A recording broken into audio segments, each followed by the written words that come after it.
What's up, guys? You got an offer. You got an offer on the business. It was accepted. And what's next? Well, I'm going to tell you what's next. You got to put it in writing. You got to have the buyer sign something and the seller sign something. The deal that you agreed verbally is now on paper. And I'm going to show you how to do it. So stay for this whole video because at the end, I'm going to really dissect it and you're going to see everything. So you have an accepted offer. What's next is called a letter of intent or LOI.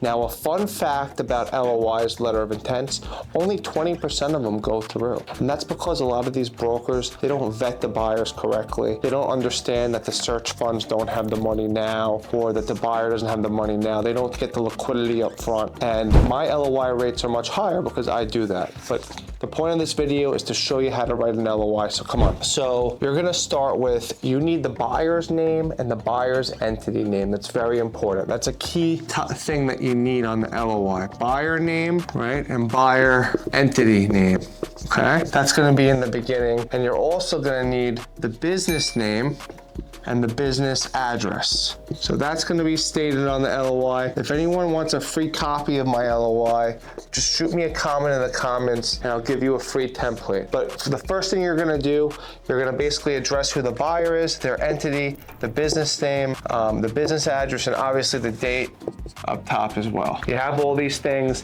The next thing you're gonna need is the purchase price. So I'm making up a deal right now. Let's say we have an accepted offer of a pizzeria for $1 million and the seller is holding a $500,000 note over 48 months at 5% interest, okay? So what we're gonna need now is the purchase price. So we're gonna write down the purchase price, okay?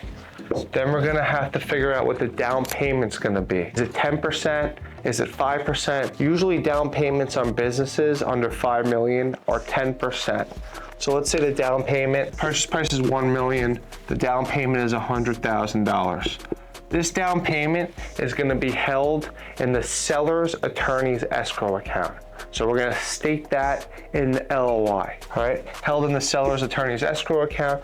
So what's the remaining balance between 1 million and 100,000? $900,000 left. So the note is still gonna be 500,000. The balance of 400,000, because they're putting down 500,000, they already put 100,000 down. There's 400,000 left to put down. The balance of 400,000 will be paid at the closing, paid at the closing. And I like to word it like this: in a certified or bank check or wire. That's how I like to word the deal. So the balance of $400,000 will be paid at the closing in a certified or bank check or wire. And then in regards to the seller financing, now we do another thing, or another clause, final balance. So right now we have $500,000 that was paid and there's a $500,000 note left. So final balance of 500,000 over 48, that's what we said, equal monthly payments at a 5% annual interest rate. That's how you state the note. That's how you state the price, the down payment, the remaining down payment of the business, and the note. This is how you state it in writing under the purchase price section of the LOI. So everyone take a quick note of this. Remember, you could just comment and get my template if you like. If not, just take a quick note. I'm gonna go on to the next topic on the LOI. So the next topic is the due diligence. So this is a very important topic that you must write down in the LOI. Typical business due diligences are between 30 and 60 days. So DD, that's what due diligence stands for, 30 to 60 days. Now, if you're dealing with a cash business, right? How do you prove the numbers? This is huge. This is how you buy a cash business right here. You gotta really make sure the owner keeps what they're advertising to you on paper.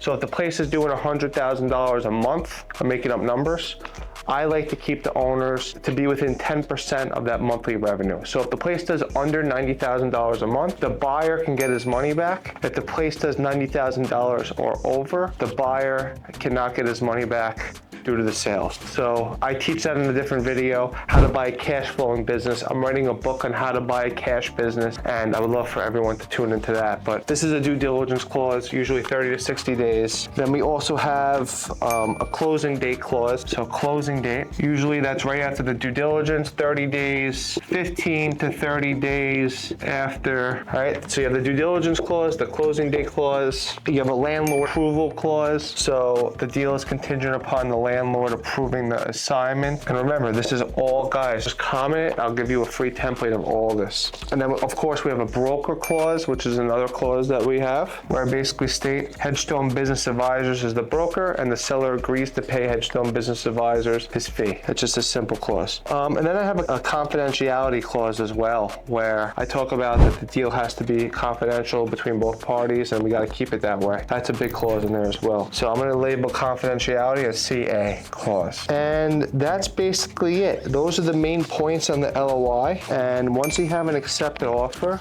you have to put this together. Everything must be in writing. I also call another word for an LOI, another phrase is the sales binder. So I was taught a while ago to get the sales binder signed, which is the same thing as the LOI. And in some cases, I get a good faith deposit, depending on the deal. So sometimes I get a deposit, usually 1% of the purchase price. So say it's $1 million. I would get $10,000 as a good faith deposit. Depending on the deal, I would give them 10 days to either make a decision if they want to move forward or not. And within those 10 days, the $10,000 is refundable. And then on the 11th day, it becomes non-refundable. So there are different ways to structure an LOI. I don't want to confuse anyone.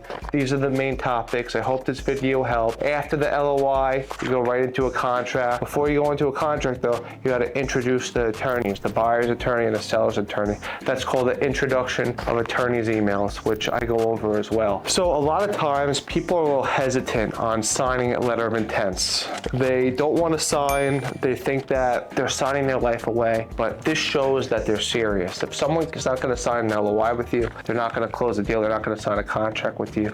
Sometimes I've had stories where I put an LOI together and the buyers want to go right to a contract, but we still have to put this together to outline the terms to send to the attorneys. And that's what I educate them on. That's a big hurdle. You got to make sure the buyer understands that the letter of intent is non-binding, which means it's non-binding, and it's sent to the attorneys to structure the contract. And if they're not serious enough to sign an LOI, they're not serious enough to buy a business. That's my thought process.